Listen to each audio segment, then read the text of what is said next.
The Danner Mountain boot is one of the most iconic boots of all time. When you think about vintage hiking boots, you probably pictured this exact boot. But we cut apart all the various versions, and that's why we have tags on every single one of them, because they're so hard to keep straight. But at the end of that series, I was a little underwhelmed because it wasn't as traditionally built as I expected, especially with the history of it. A lot of synthetics, not a ton of leather in there, still whole cut, all these things. And I was at the end of it, I was wondering, I was like, well, why are they not going traditional? Why are they not bringing back like the old school stuff? Then I saw this boot, and this seems like they're trying to take that mountain boot, and instead of moving the tech backwards to historical, traditional heritage stuff, they're trying to move it forward. So we're gonna cut the scene in half and run it through our test to really see how these compare, not just to the original mountain boots, but to the specific hiking boots that we did as a series just recently. They say it's their first recraftable lightweight hiker, but is it actually recraftable, resolable, and how? And is this the future of the iconic mountain boot, or is it just a flop? So then what is this boot? Well, the brand is Huckberry x Danner. It's a collaboration off of the style, which is the Mountain 600 GTX boot. It's just the Huckberry rendition. They weigh 1 pound, 6 ounces. They retail for $220, which is the exact same price as the non-collaboration versions. They're made in Vietnam, and the way that they position this is the Mountain 600 GTX is a fresh take on our best-selling hiking boot that's designed with the future in mind. It's the first recraftable Mountain 600, meaning our dedicated team can resole and recondition your boot to keep them on trail for years to come. With 100% waterproof Gore-Tex liners made from recyclable materials and dependable Vibram outsole with Mega Grip technology, the Mountain 600 GTX inspires you to keep exploring beyond the familiar. And if you want to pair these, check them out via links in my description. This is an exclusive collaboration with Huckberry, and thanks to Huckberry for sponsoring this video. And if you don't know who Huckberry is, they're a one-stop shop for everything high quality, not just for boots, but also for clothes, for pants, anything that you want. As somebody that appreciates high quality stuff, Huckberry specializes in that. It's not just like a bunch of random stuff they've accumulated and trying to sell at high prices. It's specifically curated, like really high quality denim, high quality shirts, high quality overshirts, cool collaborations with Danner. I'm like, I wanted a collaboration with Danner too. They're always coming out with new stuff. I'm signed up for their email just because I like to see what they're working on, keep my finger on the pulse of what's going on in the traditional and like high quality goods space. And their stuff's fairly priced. Like I did an unboxing that was not sponsored just because one day I was just like, I need some shorts for summer. Like I know that Huckberry carries like high quality stuff. It's gonna fit pretty decent. I'm just gonna go on there, spend 30 minutes, buy a bunch of shorts. So if you wanna see that video, it's linked below. And I spent my own money on it. It wasn't sponsored. Go check out their website. And if you want their specific collaboration, check it out below. And I'll also put the other non-collaboration boots below as well. So now I'll start going through the details, because one of the coolest things about this is this really woolly and fuzzy suede that they put over top of this. And I obviously love like really woolly stuff. That's why we did the reverse bison on the bear slayer. So as soon as I saw this, I was like, I want those. It looks like a woolly mammoth, like a golden woolly mammoth. But my concern is how thick is this suede? Because suede is that lower cross section. It's more abrasion resistant. That's probably why they used it on this boot so it doesn't scratch up. You don't have that really tight grain pattern holding all these loose fibers together. And so if it's really thin, it can come unraveled. If it's thick enough, it'll kind of hold itself together, and if it's backed, it will. So how does this look? Well, we cut a little section out of it, and it's surprisingly 2 millimeters thick. It's really, really soft. I thought it was gonna be like a little bit thinner, but 2 millimeters is pretty thick. It's in that boot thickness. It's also backed by a material that acts as the grain to structure it so it doesn't overstretch. And one thing I really like is you can see they really pulled inspiration from the original mountain boot. You know, this is not a hole cut. You can see the seams here, but it's made to look like a hole cut, you know, paying homage to the OG mountain boot. It also has this material that wraps all the way around, acting as a bumper and up the heel as well. And I thought for sure this was fake leather. I was like, damn, of course there's got, like, I love this boot. Of course it's gotta have a little bit of fake leather on it.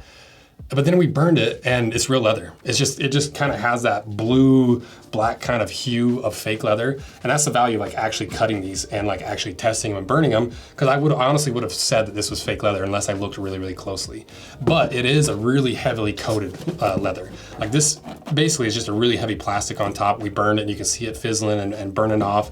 And on occasion, there's a reason why they do that. And this is that occasion because it is more wear resistant.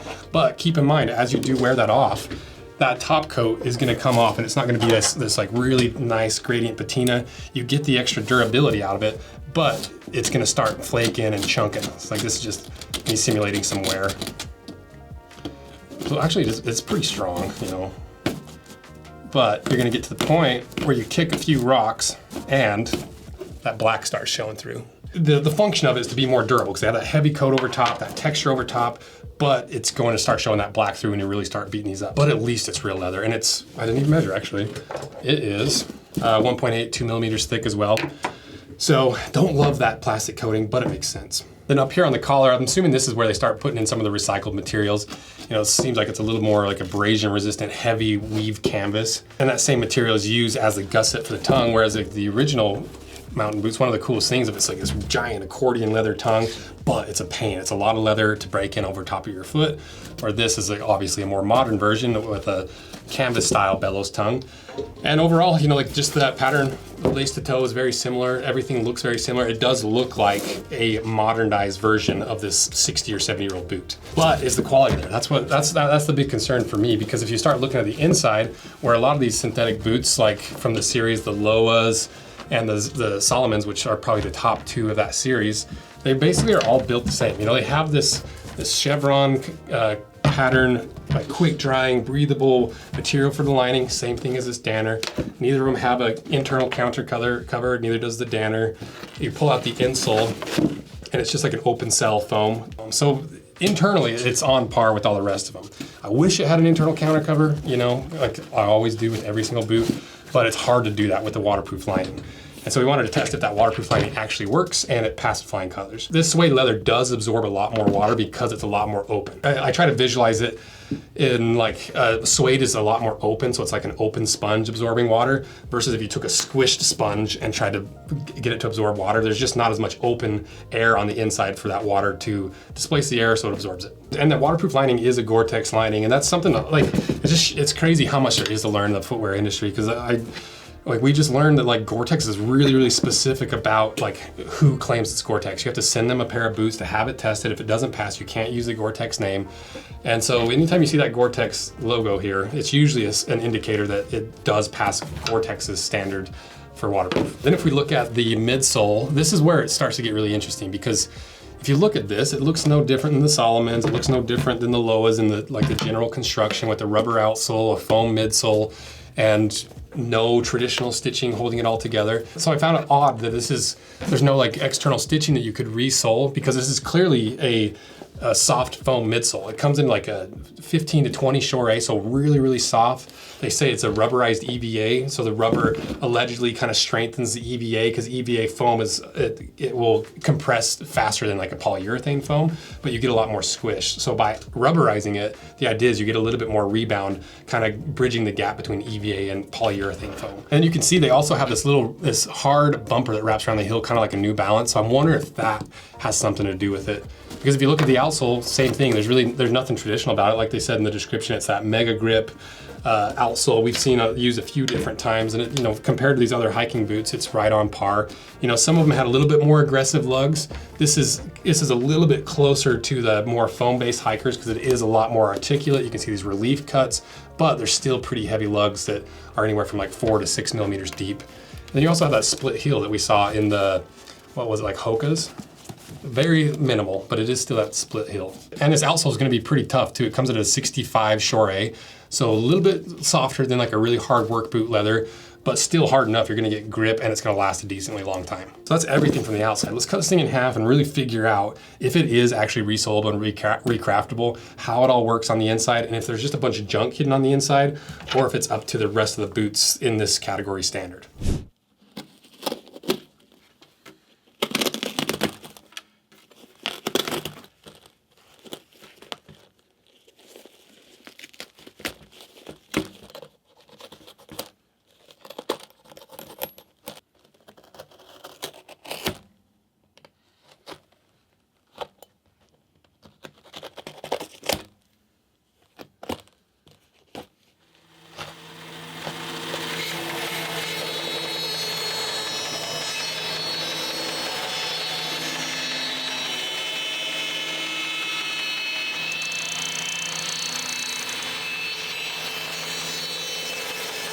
All right, we got them cut in half, and if you're not subscribed, consider subscribing. It's just one little click. If you're already subscribed, give us a like, give us a comment, and let's see what's inside this boot.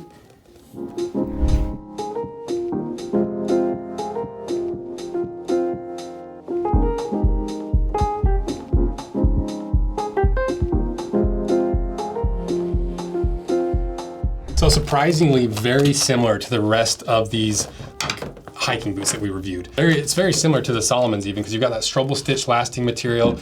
The Danners do have just a little bit of extra foam between that and that harder lasting board that is basically in every single one of these boots. A synthetic shank, which is basically in every single one of these boots. That really soft foam midsole, which is on par with the rest of these boots. And then that skin style outsole. So everything on the inside is on par. You know, it's at $220. The rest of these are $220, $230. It looks almost identical on the inside. So then how is this thing recraftable? Because these are not, you know, like as far as I understand, like the brands aren't like, hey, send us your boots, we'll resole them like Danner's saying. So how do they do it? Well, one thing that's different from this boot, from some of the other ones, is this one's not direct injected. Direct injected is when they pour liquid, hot, uncured foam into a mold, and then it fuses with air and it dries and cures and it bonds to every single square inch of wherever you're bonding it to. Versus a cemented construction is you just put a little glue on there, attach it, and a lot of force solidifies that glue, making a strong bond. But direct injected, 9 times out of 10 is gonna be a lot more durable than just a glued construction or cemented construction. But you exchange that extra durability of a direct injected construction for the ability to send these into Danner for a resole. And because they have to be able to submit a new midsole outsole unit on, they can't just redo the direct injected construction. And maybe the best solution is just initially have it direct injected, then make the midsole outsole unit separately. But the increased expense of 2 different sets of molds for all the different sizes and all the other expenses involved with that wouldn't make a lot of sense for Danner, especially with the size of business they are. So like most things in the footwear world, it's a trade-off either way. But the more important question to me is how much does it cost to get a resole, and are they even capable of resoling your boots if you beat them to death? Well, fortunately, Danner has a resole calculator on their site, and if you just need the resole without the upper repairs of any kind, it's gonna cost you exactly $100, which includes replacing the outsole, midsole, insole laces, and reconditioning the upper, and it'll ship it back to you for free. But if there's any holes in the upper that you want fixed, they won't fix it. If there's any holes or tears in the eye stays, they also won't fix it. They will only fix the midsole, outsole layers when you need a resole. But at least Danner is still trying to make modern boots resolable, and they tell you up front exactly how much it's going to cost you and what they will resole and what they won't. And we've seen a similar thing recently from a work boot brand called Duradero, but you pay that $100 up front that's baked into the price of the boot. Instead of it being a $220 boot, they basically sold you a $120 boot with a $100 premium charge for a free resole, where at least with Danner, they don't bake that price in for a potential resole that you might not ever use. And as far as I know, Danner is the first brand that's really doing this at scale for modern hiking boots. So then finally, is this the future of Danner? Are they actually moving forward towards technology and away from traditional? And is this the example of the evolution of the mountain boot? I think it is and it isn't. It clearly is inspired by the mountain boot. It has the same height, has the same like lace to toe style, the whole cut-ish style, you know, similar purposes, but it's the modernized version. But there's not much OG DNA in there, you know, because at the end of that series, like, I wish Danner made like a leather chuck full, like leather this, leather that, leather, oh, everything's leather. But the problem with that kind of construction is it's heavy. It's hard to break in. It's never going to be as comfortable as a really soft foam underneath your foot. And so that's what Danner's clearly doing, is they're moving away from the traditional, the harder underfoot, the stuff that smaller companies like the Pacific Northwest brands can do, where Danner's so big, they need boots that fit. They need them to be comfortable. They don't want a ton of returns. They don't want to deal with customers being like, I can't even wear these boots, there's too much leather. And so it makes sense for Danner, and it is a progression forward, but at the same time, it is very, very similar to the rest of these boots on the market, except for that one little thing that you can actually get these resold. Do I think it's a flop or the future of Danner? It clearly is the future, and it's cool that they're actually trying to make modern boots resolable, so it's not this just throwaway junk that the vast majority of cheap footwear is. But at the same time, it's closer to these boots than it is to the mountain boot. So let me know what you guys think and your experience in these, and the resolability of Danners if you've had some experience, and check these out, be links in the description. And thanks for watching these videos. Go watch the other mountain videos, because how would I rank this on that board? I would put it number 2. You know, I'd put it just under the number 1 spot. And as for my personal ranking, I would also put it as number 2. So thanks for watching this video and supporting it. Check out all these boots via links in the descriptions, the videos in the descriptions, the Danner boots, the hiking boots, all of it is in the description. So thank you guys. See you. Hair check.